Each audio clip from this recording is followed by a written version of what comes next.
rainy Lord's Day morning. We'd especially like to welcome those of you who are visiting us here at College View. If you will, we'll sing 647, The Way That He Loves. After this song, we'll be led in prayer and then dismissed to our classes. The Way That He Loves. The way that he loves is as fair as the day that blesses my way with love. The way that he loves is as soft as the breeze caressing the tree.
Let's go, God, in prayer.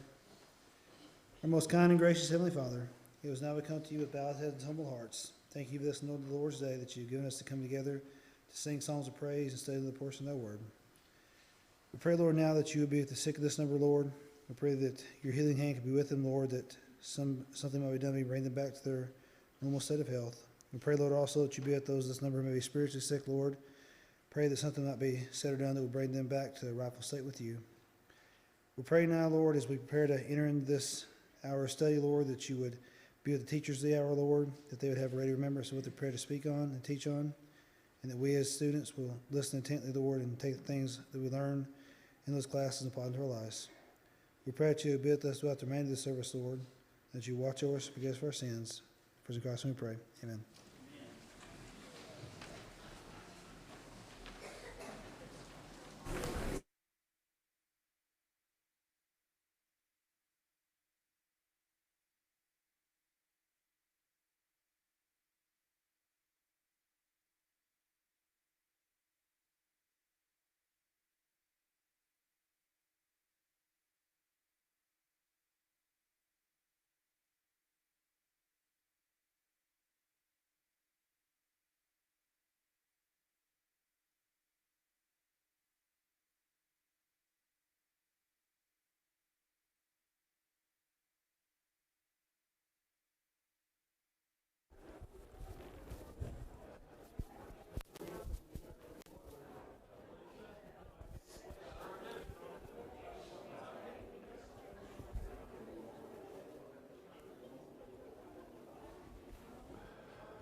Good morning, everybody. It's great to see you this morning.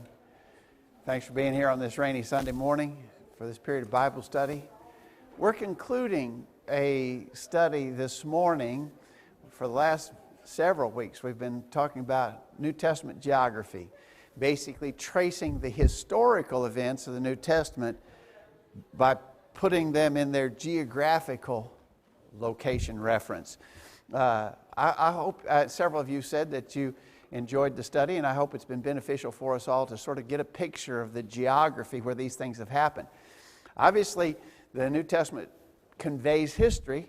We talked about the life of Jesus. Matthew, Mark, Luke, John talk about events, chronological events in the life of Jesus. Those events obviously happened somewhere, and so we looked at the geography, and it was a more focused geographical area. Obviously, Jesus spent his time in Judea, Samaria, and Galilee. And that's not a really large area, but he spent his time living and working and preaching and serving God in those places. As we got into the book of Acts, we had to expand that map a little bit because we began talking about the historical events that happened in Acts, and especially we've been tracing we talked about where Peter and Philip traveled, but then we've gone on to talk about where the Apostle Paul traveled. And the majority of the history of Acts talks about Paul and places that he went. So we had to expand our map. And now on this last lesson, we're going to be talking about the Apostle Paul as he was arrested in Jerusalem and eventually transported to Rome. So now we've had to expand our map out to the biggest that it gets. And so there's a little less detail on this map because it's so much of a bigger map. Real quickly, before we get into that study, I want to give you a heads up. Beginning next Sunday, Lord willing, we're going to start a new study, and the topic of the study is, Am I My Brother's Keeper? And it's a series of lessons that were prepared by Bill Hall. Many of us know and appreciate Bill Hall. And he prepared these lessons, and we're going to study those beginning next Sunday morning. And I think there's some really good stuff there. This is more of a topical study, talking about how we should relate to one another in the body of Christ. So these booklets are on the table in the back. Get those. If we need to make more, we will. But Lord willing, that'll be where our study picks up next Sunday morning. All right, let's look at this last lesson, lesson 12. The final travels of Paul as recorded in the book of Acts. Question 2 says, what prompted Paul's quick departure from Jerusalem? Okay, when we got done last week at the end of the third missionary journey, you remember that Paul was on his way back to Jerusalem, and there was a lot of indication there was going to be trouble for him when he got back to Jerusalem. There was even prophetic signs that he was going to have issues when he got back to Jerusalem, and he did. Obviously, he got arrested. We won't go through all of that. But you remember he was arrested in Jerusalem, but he could not stay long there under arrest because there was a threat of his life. Look in Acts 23. He had been taken prisoner. He was being held in custody. But in Acts chapter 23, beginning verse 12, when it was day, certain of the Jews banded together, bound themselves under a curse, saying that they would neither eat nor drink till they had killed Paul. And they were more than 40 which had made this conspiracy.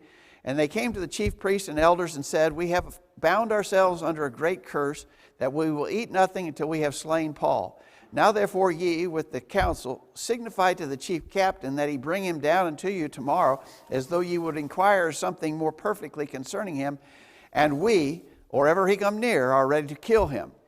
And when Paul's sister's son heard their lying in wait, he went and entered into the castle and told Paul. Then Paul called one of the centurions unto him and said, Bring this young man unto the chief captain, for he hath a certain thing to tell him. So he took him and brought him to the chief captain, and said, Paul, the prisoner, called me unto him, and prayed me, Bring this young man unto thee, who has something to say to thee. Then the chief captain took him by the hand, and went with him aside privately, and asked him, What is that thou hast to tell me? And he said, The Jews have agreed to desire thee, that thou wouldest bring down Paul tomorrow into the council, as though they would inquire something of him more perfectly. But do not yield thou Do not thou yield unto them, for there lie in wait for him of them more than 40 men, which have bound themselves with an oath that they will neither eat nor drink till they have killed him. And now are they ready, looking for a promise from thee. So the chief captain then let the young man depart, and charged him, See thou tell no man that thou showed these things to me. And he called unto him 2 centurions, saying, Make ready 200 soldiers to go to Caesarea, and horsemen 70, and spearmen 200 at the 3rd hour of the night. Provide them beasts, that they may set Paul on, and bring him safe unto Felix the governor. All right, you know that story, I think. It's an interesting read. I really enjoy just reading these narratives in the book of Acts, don't you? It's just an intriguing story. But Paul, and this is interesting, we didn't know about this before, but Paul had near relatives in the city of Jerusalem. This was Paul's sister's son, Paul's nephew, who learned of this conspiracy that was taken by the Jewish leadership in Jerusalem. Have you ever wondered? I wonder what happened to those 40 guys. They made a vow they would neither eat nor drink until they had killed Paul. They didn't kill Paul.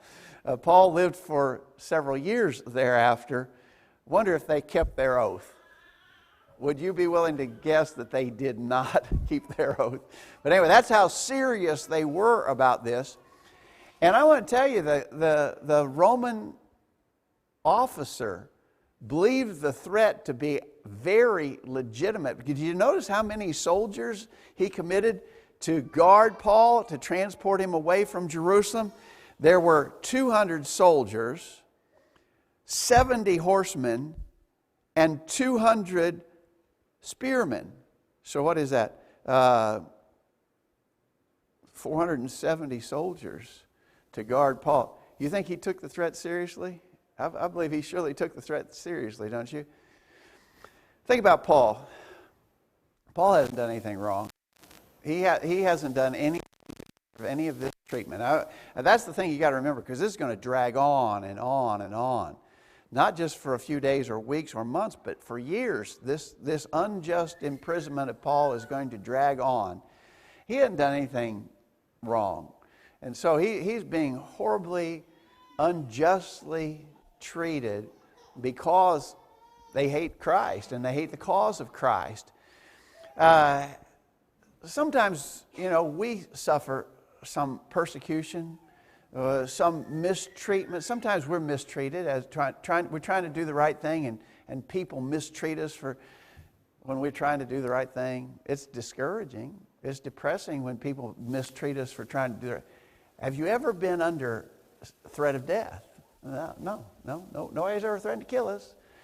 Certainly nobody's ever threatened to kill us with such a significant threat that it took nearly 500 soldiers to protect us from them.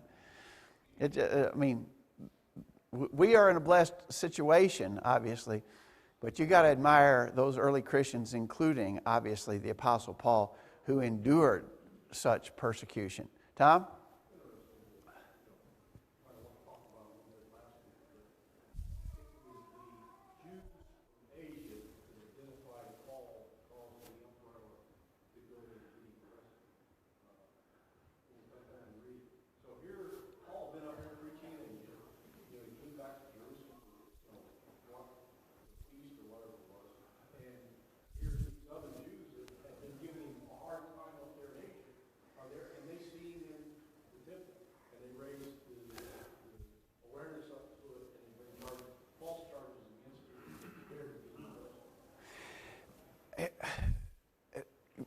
So Paul, he's just a hated man. These people hate him. And so the temptation surely would be, I'm going to scale it back. I'm going to water it down a little bit. These people hate me. I'm trying to do the right thing. I'm trying to teach the right thing. And these people literally hate me and want me dead. I think I'll just back off. No, he didn't do that either, did he? Dale?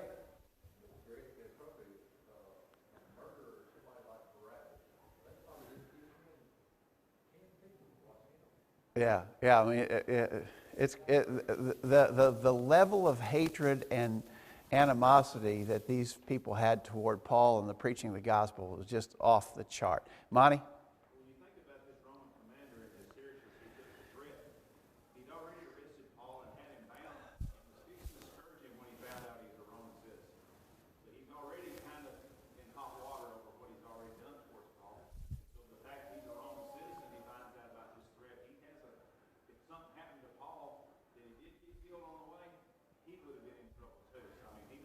Yeah.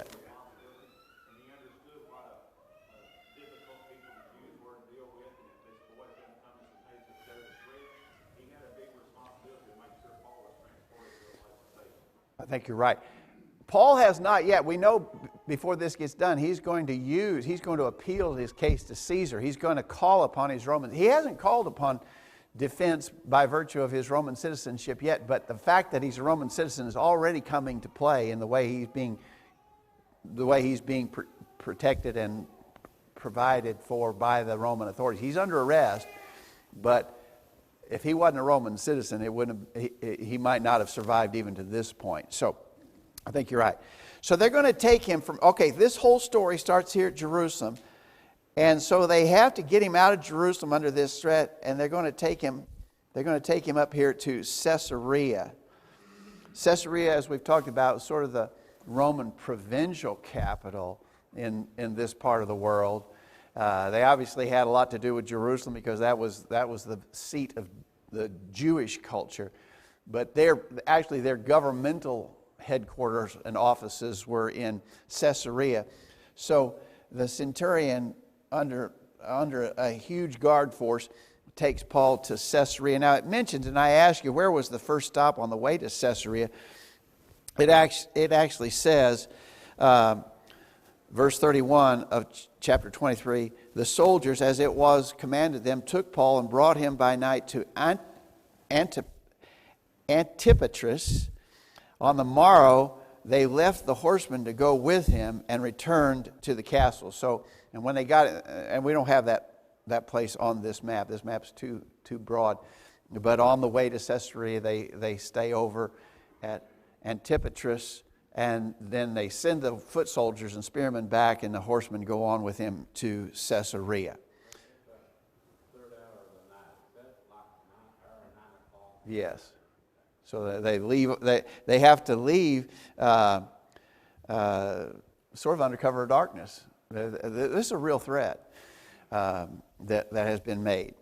All right. So question 3, he's at Caesarea now. So when you get to chapter 24, we read about a man called Tertullus. Tertullus was an orator, and so notice in chapter 24, verse 1. And after 5 days, Ananias the high priest descended with the elders and with certain orator named Tertullus, who informed the governor against Paul. Notice it says they descended. Well, if you look at your map here, Caesarea is, again, north of Jerusalem, and we'd say they went up. Because when we talk about going north, we talk about going up. But they descended, and this is actually, again, as we've talked about several times in our study, this is a reference to elevation. Jerusalem up in the hills. Caesarea is down on the seacoast, so they descended to Caesarea with the purpose of bringing charges to the governor's attention. Now the governor is Felix, right? So the governor is Felix at this point. His headquarters would be in Caesarea. So the Jews now are not going to let this thing lie. They're not going to let it die down. And so they, not many days after Paul is secretly swept away, they come to Caesarea with the intention of bringing to the governor's attention charges against Paul. We won't take time to read all of that went on, but you got to be kind of impressed with Paul that every time there was a chance to defend himself, what he did instead was try to preach the gospel. And he did it with this governor Felix. And you remember the very famous phrase here in chapter 24, beginning verse 24. After certain days, when Felix came with his wife Drusilla, which was a Jewess, he sent for Paul and heard him concerning the faith in Christ.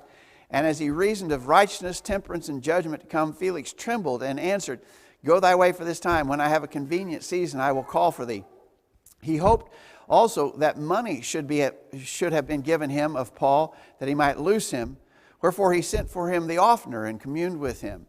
But after 2 years, Porcius Festus came into Felix's room, and Felix, willing to show the Jews a pleasure, left Paul bound. And so Felix, of course, trembled at the preaching. If you wanted to summarize the succinct summary of Paul's preaching to him was, righteousness, temperance, judgment to come. Felix trembled at the thought of that, and says, go that way. When I have a convenient season, I'll call for it. I wonder how many times in sermons through the centuries there's been reference to Felix's desire for a convenient season. There's no convenient season, right? If you're waiting for a time when it'll be easier to be a Christian than not be a Christian, you'll never do it, because there's never a time when it will be easier. There's never a convenient season. And so Felix is remembered for that. Jacob, do you have a thought?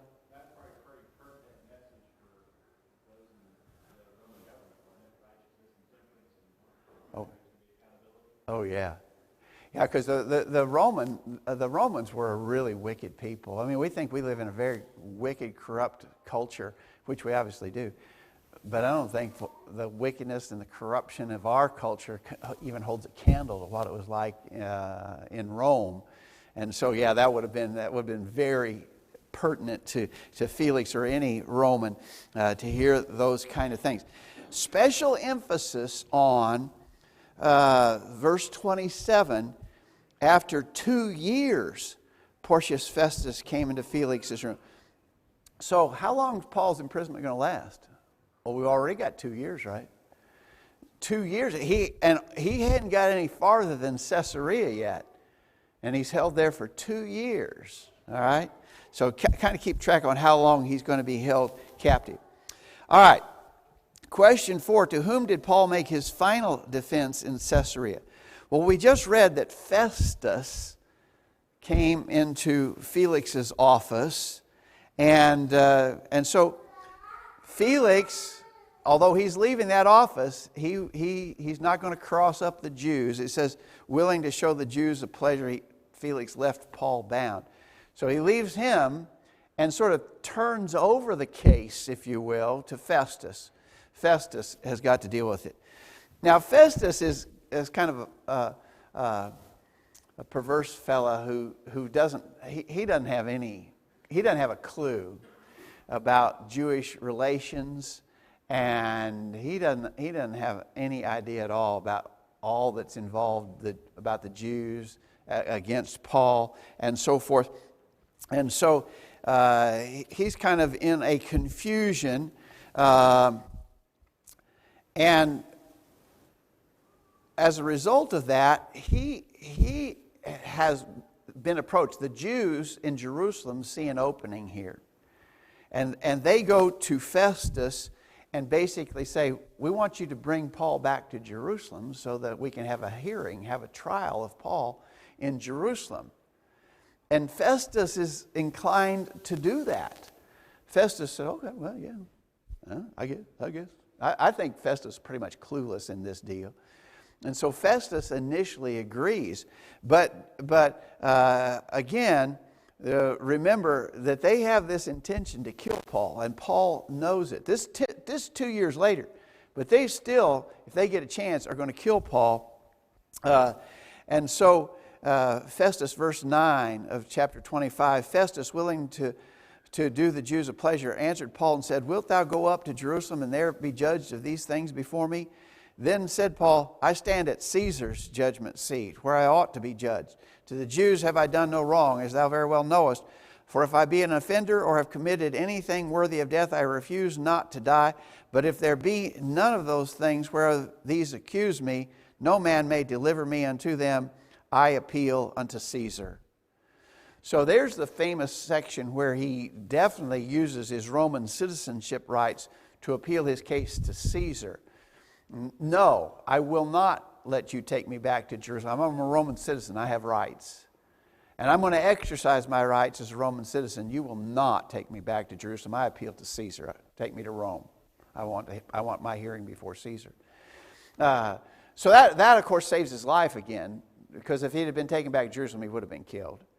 There's some interesting points there in that. Notice we use verse 11 oftentimes to show that the death penalty, capital punishment, is a legitimate thing and is not against the will of God.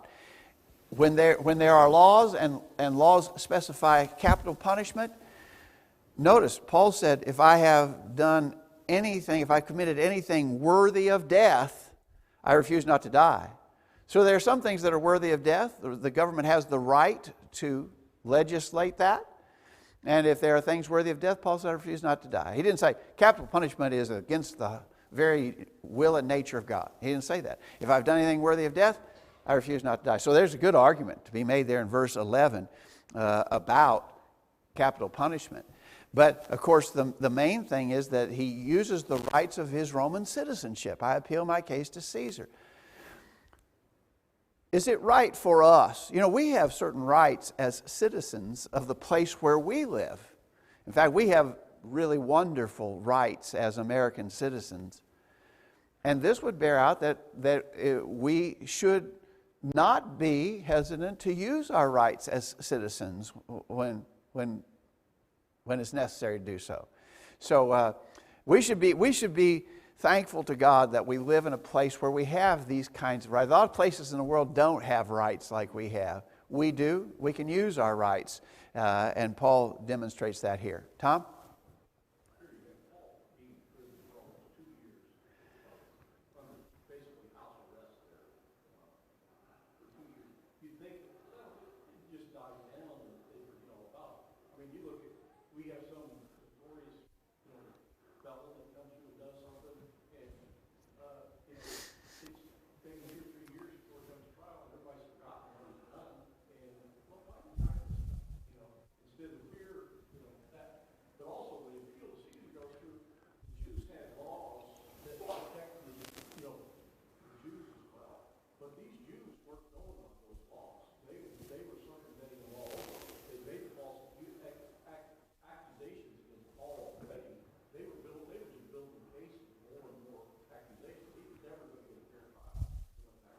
Yeah, that's exactly right.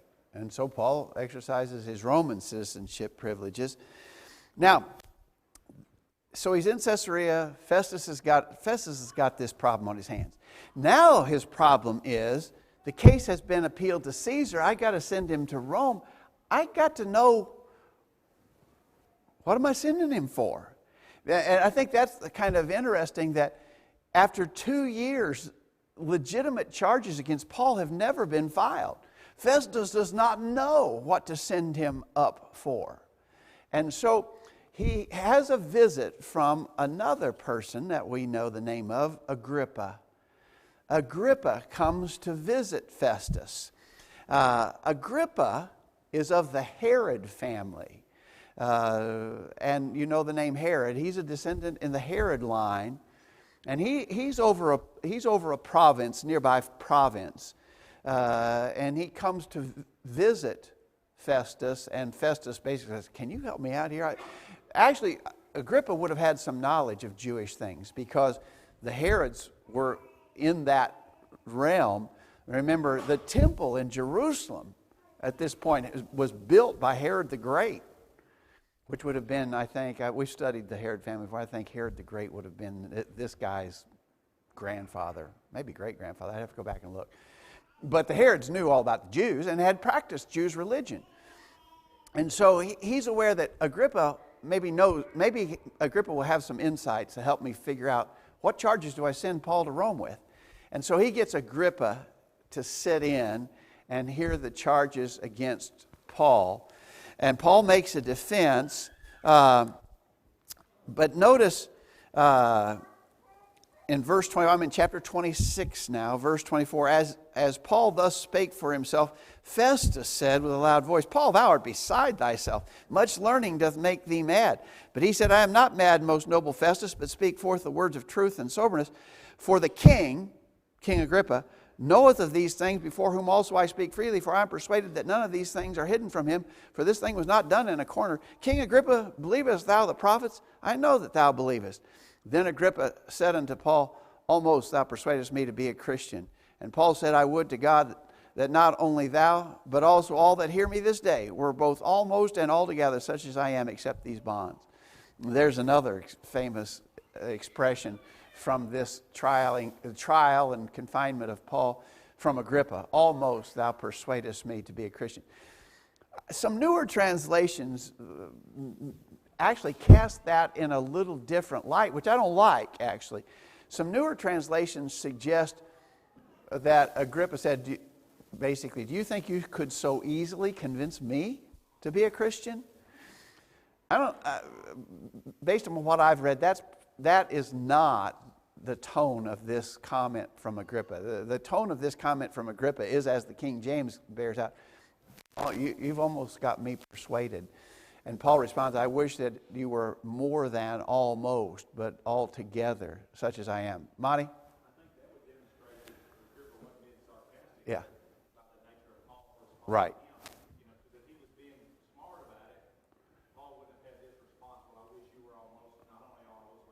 Yeah.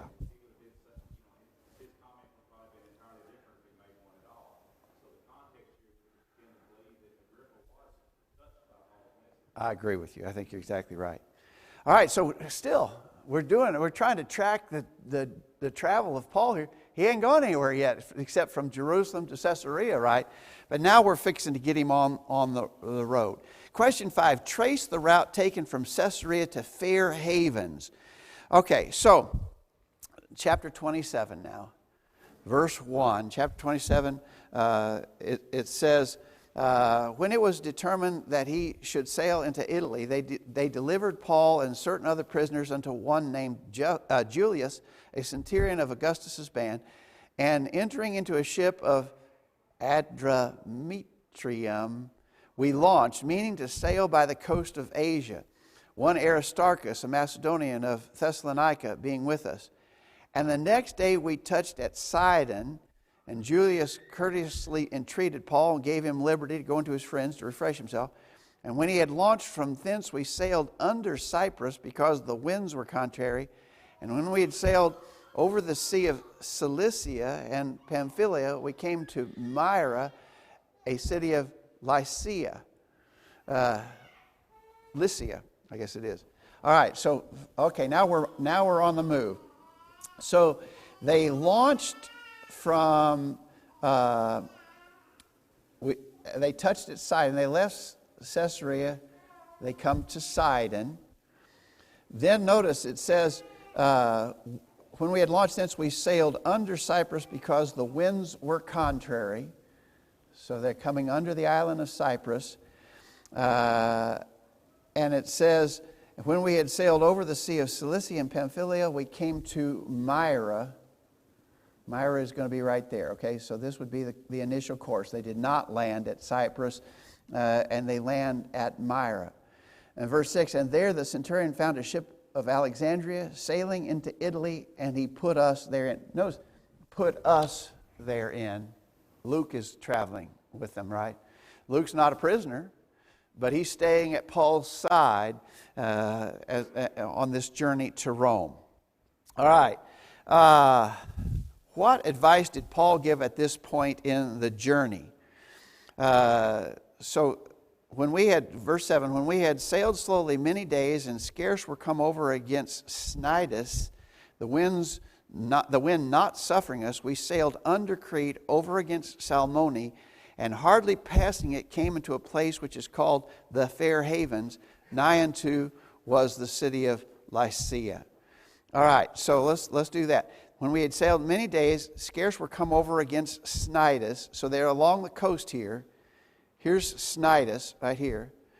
The winds are not cooperating. Obviously, sailing vessels. They didn't have any powered vessels. So there's, and hardly passing by it, they came over against Salmone, and hardly passing it came into a place which is called the Fair Havens. All right, now look at this. This blow up here is of this island of Crete. So they're going to come down here. They're going to come south. Let me get rid of that circle there. Here's Salmone, which is on the tip of the island of Crete. And it says, and hardly passing it came into a place which is called the Fair Havens. So they're going to come around the southern edge here of Crete. And on this blow up, here is Fair Havens, all right? So they're coming south. They're not doing very well. The winds are not cooperative. They end up at Fair Havens. Now, at that time, Paul gives some advice, verse 9. Now when much time was spent, and when sailing was now dangerous, because the fast was now already past, Paul summoned them, or admonished them, and said unto them, Sirs, I perceive that this voyage will be with hurt and much damage, not only of the lading and ship, but also of our lives. Nevertheless, the centurion believed the master and owner of the ship more than those things which were spoken by Paul. And because the haven was not commodious to winter in, the more part advised to depart thence. Also, if by any means they might attain to Phoenice, and there to winter, which is an haven of Crete, and lieth toward the south and west, the southwest and northwest. So they didn't really want to go too far. This is not a really great place. We're going to have to stay here for a few months now. Winter is setting in. You can't sail the Mediterranean in harsh winter weather conditions. It's not safe. And so Paul said, we better just stay put. We better just stay put. But the owner of the ship says, we're not going to go far. We're just going to sail over here to Phoenice, not far away, but it's a more commodious port, and we'll spend the winter months there until we can sail again in the early spring. Now, there's an interesting point here. Paul said that I don't think we should go, and I have fears. I perceive, he says, that there will be much hurt and damage, not only to the lading and ship, but also of our lives. Well, what happened? Just real quickly, without reading ahead. Did they lose the lading and the ship? Oh, they definitely did. But did they lose any lives? They didn't lose any lives, right? In fact, later, when you skip down to verse 23, there stood by, Paul tells the people on the ship, there stood by me this night the angel of God, whose I am and whom I serve, saying, Fear not, Paul, thou must be brought before Caesar, and lo, God hath given thee all those that sail with thee. Oh, wait a minute. Is that a contradiction?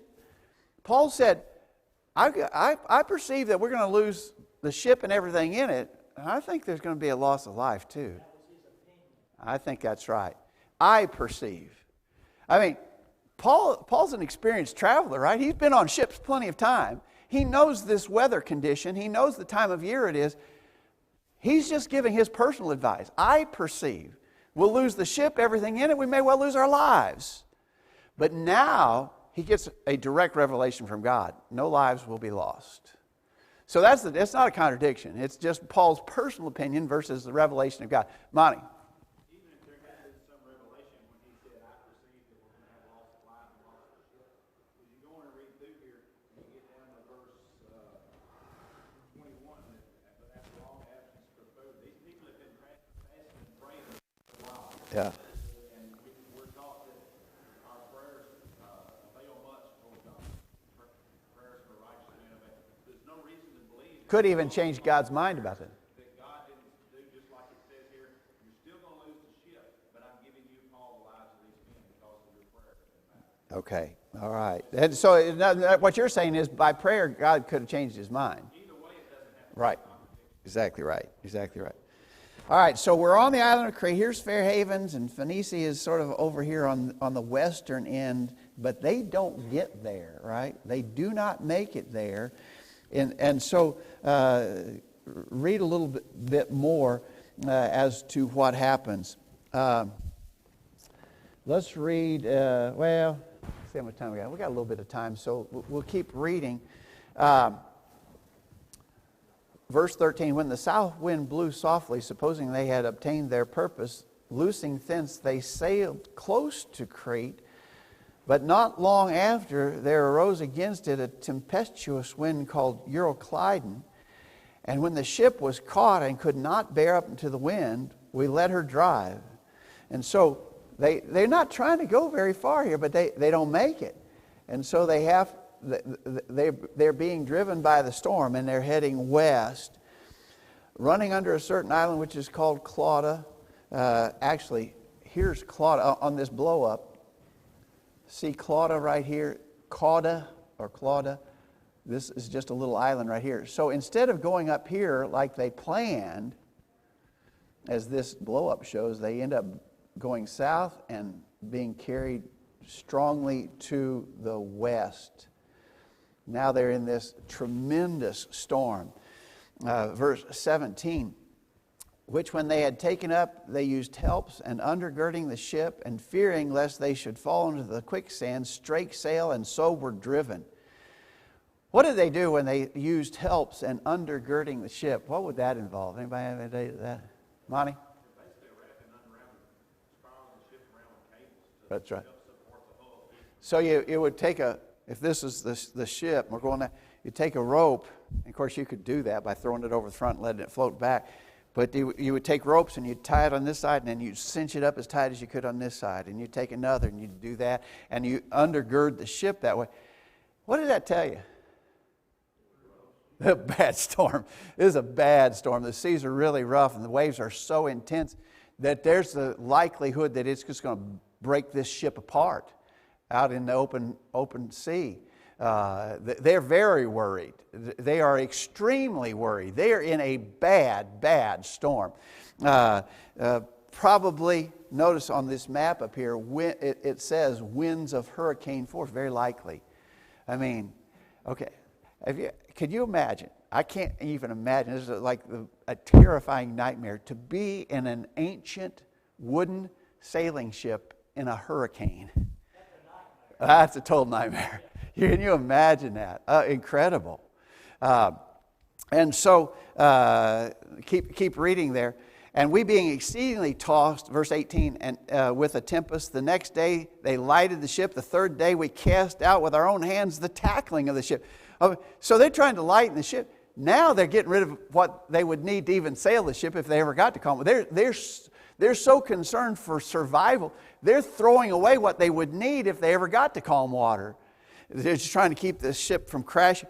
And when neither sun nor stars in many days appeared, and no small tempest lay on us, all hope that we should be saved was taken away. But after long abstinence, Paul stood forth in the midst of them and said, Sirs, ye should have hearkened unto me, and not have loosed from Crete, and to have gained this harm and loss. Now I exhort you to be of good cheer, for there shall be no loss of any man's life among you but the ship. And we already talked about that. So they are driven in this tremendous storm, hurricane force storm. Real quickly, we're going to have to hurry now. Question 6, where were Paul and others shipwrecked? Chapter 28. Well, actually at the end of chapter 27, they were taking soundings, and they saw that they were coming into shallower water. Verse 37 of 27, chapter 27, verse 37. When we were in all in the ship 260 souls, 276 people. This is a big ship, and a lot of people on the ship. And when they had eaten enough, they lighted the ship, cast out the wheat into the sea. And when it was day, they knew not the land, but they discovered a certain creek. So they, up here earlier, they had been taking soundings and found out that they were approaching land. And actually the sailors had actually made a scheme to get away. And they were going to cast off a boat. They said, well, we got to put anchors fore and aft. And they were just going to basically abandon the ship and the passengers on the ship. And Paul said, no, you can't do that. And he told the officer, you can't do that. We've all got to stay together on this. And so they cut loose the lifeboat, basically, so it couldn't be used as an escape for the sailors. When it was day, they knew not the land, but they discovered a certain creek with a shore into which they were minded, if possible, to thrust in the ship. And when they had taken up the anchors, they committed themselves to the sea, and loosed the rudder bands, and hoisted up the mainsail to the wind, and made towards shore. And falling into a place where two seas met, they ran the ship aground, and the forepart stuck fast and remained unmovable, but the hinder part was broken with the violence of the waves.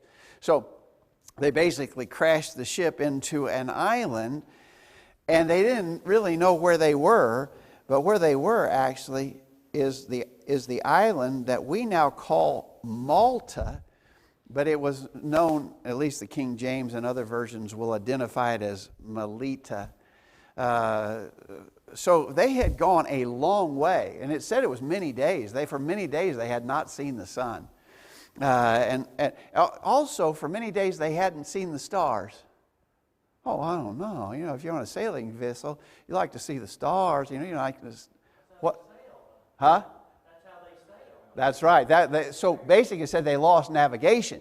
It wasn't just that, we can't see the stars. No, we can't see the stars. We don't know where we are. Right? So they lost their sense of navigation, and they end up at Malta. You remember when they're at Malta? This is one of the places where they actually were received well by the islanders there. Chapter 28, verse 1, when they were escaped, then they knew that the island was called Melita, and the barbarous people showed us no little kindness, for they kindled a fire and received us everyone because of the present rain and because of the cold. They were barbarous people. I don't think that means that they were like hostile barbarian tribes. That just means they weren't the cultured people of Rome. And so, did you have a thought, Jane? Native people. Yeah, exactly right. Notice verse 3. This is interesting. When Paul had gathered a bundle of sticks and laid them on the fire, there came out a viper out of the heat and fastened on his hands. And when the barbarians saw the venomous beast hang on his hand, they said among themselves, no doubt this man is a murderer, whom, though he hath escaped the sea, yet vengeance suffereth not to live. And he shook off the beast into the fire and felt no harm. Does that remind you of anything? Mark 16, one of the things they'll take up, one of the things that would happen to, in Mark 16, Jesus promised, these signs shall follow them that believe. In my name shall they cast out devils. They shall speak with new tongues. They shall take up serpents. And if they drink any deadly thing, it will not hurt them. So, some religious groups today mistakenly practice snake handling. That was never the point, right? The promise of that was what's happening right here to Paul. That in the course of their travels, even venomous snakes wouldn't be able to stop them from the work they had to do. It wasn't to be a religious rite or ceremony to handle snakes. Paul here was bitten by a venomous viper and suffered no harm. Monty? That's a real big contrast between that and the snake handler we had several years ago on the Berkeley Bible study. Because even at that time, he talked about he had been bitten before and all the ill health effects he had had from it at that point.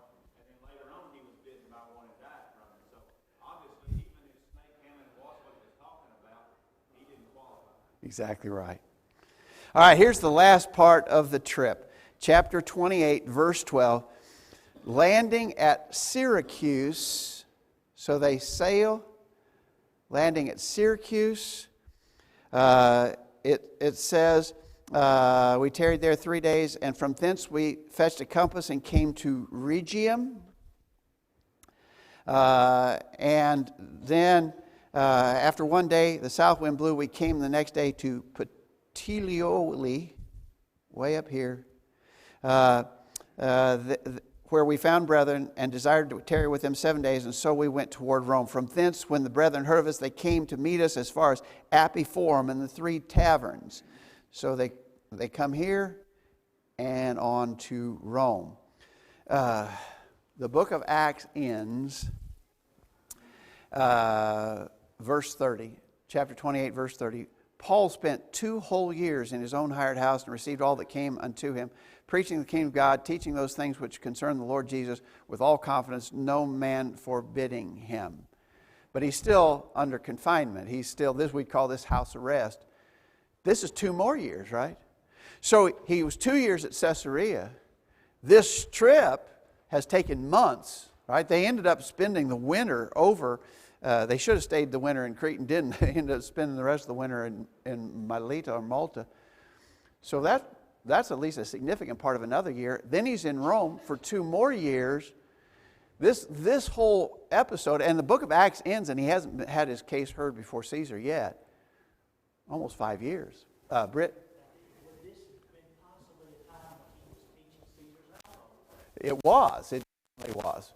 And we know that he wrote some epistles during this time that he was in Rome. Ephesians, Philippians, Colossians, and Philemon would have been epistles that he wrote during his confinement in Rome. We think he got out. We've told that story before. We think he got out after this first Roman imprisonment, had a period of some freedom, just putting together puzzle pieces. We think he got out, but was rearrested and then eventually executed, as he talked about at 2 Timothy chapter 4, the last epistle Paul penned made it look like he was arrested again and probably executed. History says he was executed. But he ends up in Rome at the end of the book of Acts, the book ends having him not yet before Caesar, but awaiting that. But this whole business that we've talked about in our lesson today, about 5 years of Paul's life transpired. How would you like to be a prisoner unjustly held for 5 years? No formal charges filed against you, held for 5 years. So Paul, certainly to be admired for his dedication and service to the Lord. Thanks everybody for your good comments. I hope we've learned something in our studies of geography, and that we can kind of have a mental picture of where these things took place as we read these stories in the future. Remember, if you haven't got one yet, or pick up a copy of this book, and we'll take the first lesson next Sunday, Lord willing.